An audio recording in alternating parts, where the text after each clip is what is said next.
বিসমিল্লাহ। আসসালামু আলাইকুম। সবাই কেমন আছেন?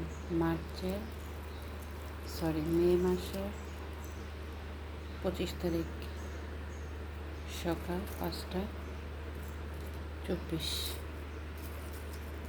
একদম সকাল হয়েছে মাত্র।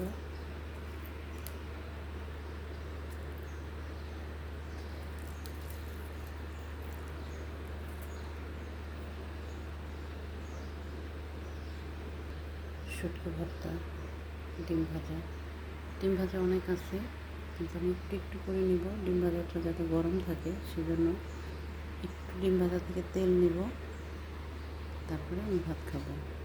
সকালবেলা আমি রাতে ভাত খাই না, তার জন্য এখন খাবো। মাথাটা প্রচুর পরিমাণে ব্যথা করতেছে। সবাই দোয়া করবেন, আমার প্রচুর মাথা ব্যথা হয় ইদানিংয়ে, কেন হয় জানি না। সকালের নাস্তা গরম ভাত, একদম ধোয়া উঠতেছে, গরম গরম ডিম ভাজা।